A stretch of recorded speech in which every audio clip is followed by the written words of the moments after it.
You've got to marvel at what James Franklin accomplished with Penn State in 2016.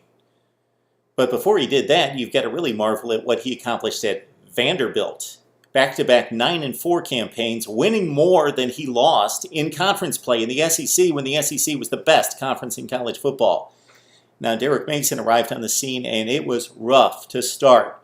He lost to Temple when Temple was before we thought that they were going to be a really good football team. Without scoring an offensive touchdown at home, he lost by 30 points to Temple. Later in the season, he beat a Charleston team 21-20. It's been ugly for Vandy, and it's been ugly many times in their history, and it started that way for Derek Mason. I didn't know that he would make it to this point, but he's turned around the program to a certain extent, finishing with 6 wins and a bowl appearance, although they got shellacked by North Carolina State in 2016 at the conclusion of that season. Vanderbilt for 2017, how are they going to do? Mark Rogers TV running through all the teams in the SEC. We are going game by game and making our predictions for 2017. So what we have here on the left are win probabilities. Those don't always hold up because there are upsets in college football. So you will see most of the time that the win probabilities hold up. That means that I believe that if those two teams played 100 times, and let's say they were 50 home and 50 away, that particular team, let's say Vanderbilt, would beat Middle Tennessee 60 out of 100 times. So it would be possible for me to predict Middle Tennessee to win this game, especially on the road. Vandy going on the road to Middle Tennessee, that is no give me in the opener. I do think the Commodores hold on and win. Then they knock out Alabama A&M to get off to a nice, tidy 2-0 start. Then after that, it gets a little bit rough.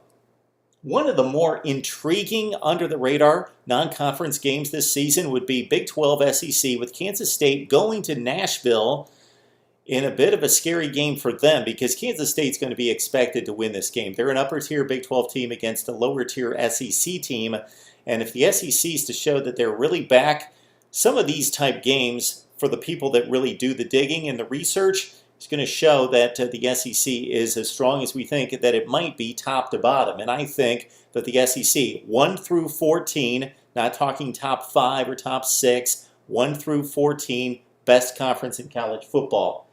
K-State gets a game from Vandy, but the Commodores lose that one. Then they go on a losing streak because these 4 consecutive games are rugged.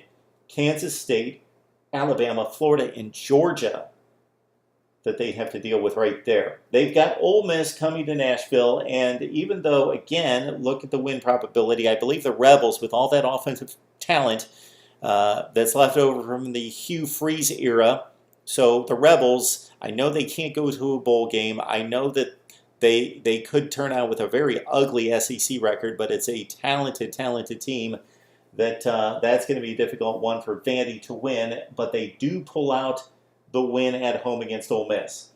Then they lose to South Carolina. Then they go out of conference, and like the Middle Tennessee game, Western Kentucky, a difficult group of 5 draw for the Commodores, but they get the win there before concluding the season. Yes, they shouldn't lose to Mizzou, but they're going to lose this game to Mizzou at home, looking for the Tigers to win 1 game in the SEC, and that's going to be the one that they pull off against Vandy. It's going to cost Vandy dearly as they come down the stretch with a hopes of getting to a bowl game because they beat Tennessee last year.